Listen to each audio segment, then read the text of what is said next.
Hi hello வணக்கம். இன்றைக்கி chocolate cake பார்க்கலாம். 100 கிராம் பட்டர் எடுத்து டபுள் பாயில் மெத்தடில் இந்த மாதிரி மெல்ட் பண்ணிக்கலாம். அதுக்கப்புறம் 100 கிராம் சாக்லேட் இந்த மாதிரி சேர்த்து அது கூடயே நல்லா மெல்ட் பண்ணி எடுத்து வச்சுக்கலாம். அதுக்கப்புறமா நம்ம வந்துட்டு 3 எக்கு, வெண்ணிலா எசன்ஸ், உங்கள்கிட்ட என்ன எசன்ஸ் இருக்கோ அதையும் சேர்த்து இந்த மாதிரி 3 எக்கு கூட நல்லா ஃபீட் பண்ணி எடுத்துக்கோங்க.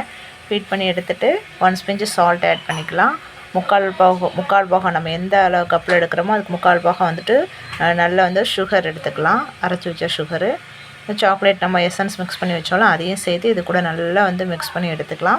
மிக்ஸ் பண்ணி எடுத்ததுக்கப்புறம் அரை கப் அளவுக்கு மைதா சேர்த்துக்கலாம். முக்கால் பாகம் வந்து சுகர் ஆட் பண்ணியிருக்கோம். 1/2 கப் மைதா, 1/4 கப் வந்துட்டு நமக்கு சாக்கோ பவுடர் ஆட் பண்ணிக்கலாம். சாக்கோ பவுடர் ஆட் பண்ணிட்டு இந்த மாதிரி நல்லா வந்து மிக்ஸ் பண்ணிக்கோங்க. மிக்ஸ் பண்ணதுக்கப்புறம் நம்ம வந்து பவுலில் மாற்றிக்கலாம். பட்டர் ஷீட் விரித்து இந்த மாதிரி மாற்றிக்கலாம். மேலே டெக்கரேஷனுக்காக சாக்லேட் ஆட் பண்ணியிருக்கேன். நட்ஸ் கூட நம்ம வந்து ஆட் பண்ணிக்கலாம். ரொம்ப நல்லாயிருக்கும், டேஸ்ட்டாக இருக்கும். ட்ரை பண்ணி பாருங்கள். அப்புறமா நம்ம வந்து நார்மல் தவாவில் வச்சுட்டு ஒரு 40 மினிட்ஸ் குக் பண்ணிக்கலாம். ரொம்ப நல்லாயிருக்கும். டேஸ்ட் பண்ணுங்கள். தேங்க்யூ.